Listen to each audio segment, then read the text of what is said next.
This happened several years ago, back in February of 2001. My friend, who I will call Jake for privacy reasons, invited me to the long weekend trip to a remote cabin that his uncle owned in northern Saskatchewan, and I agreed to join him.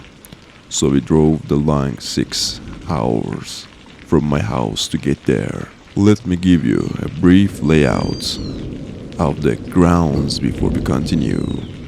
It was a small single-story ranch-style cabin with a kitchen, 1 bedroom, 1 bathroom, and a living room.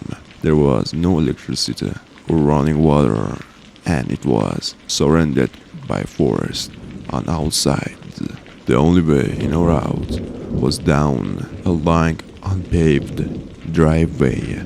We arrived at the cabin around dusk. The next day, Jake and I walked around the forest to search for some firewood, and about an hour into the walk, Jake spotted an abandoned house out in the distance.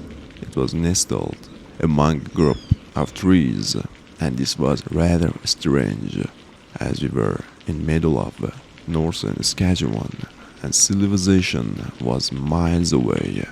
Jake wanted to check out the house out of curiosity, and although I was hesitant to go inside, I reluctantly joined him.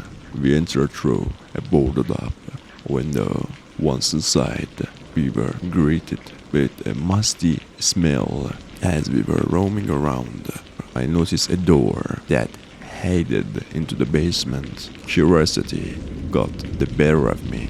Against my better judgment, I opened the door and slowly made my way down the steps. Once I reached the bottom, I froze.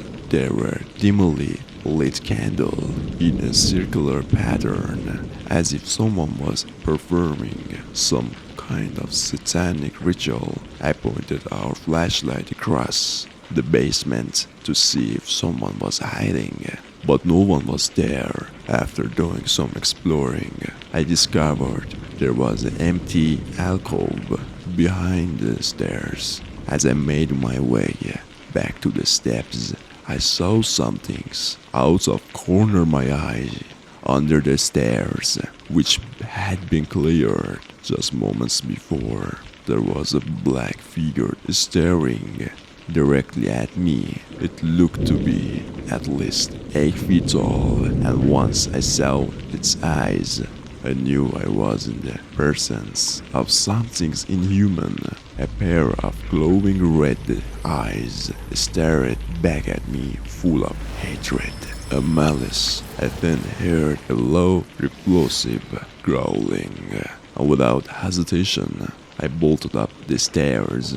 Jake was still exploring the empty dining room and heard me coming upstairs. We need to get the fuck out. We left it through the same way we entered. Our story, however, does not end there. When we finally returned to the cabin, I told Jake everything about what I saw, and to my surprise, he believed me. We decided to put the whole thing behind us and get some rest. I suddenly woke up and checked the time on my watch, and it said 2:70 a.m.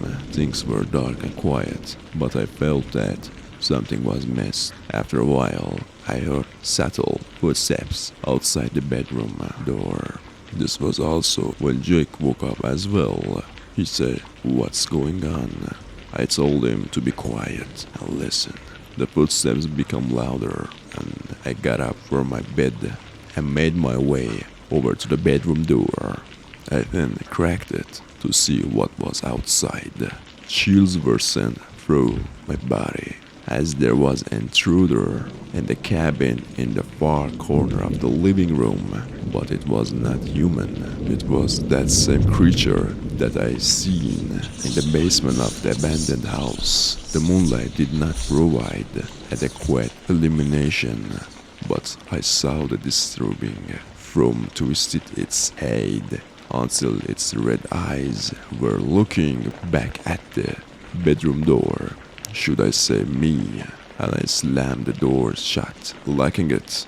In a panic, We both filled the cabin through the bedroom window, leaving all of our belongings behind. As we ran towards Jake's truck, we both heard a loud, ear-piercing scream. Jake frantically started the truck and floated it out of there. We remained silent the whole way home, not saying a word about what we saw. It's been nearly 20 years since this event, and Jake and I are still friends to this day. But we never returned to his uncle's cabin since. I don't know of what we saw that night. It was some kind of paranormal entity or an unknown creature living in the woods, but I don't plan nor care to find out.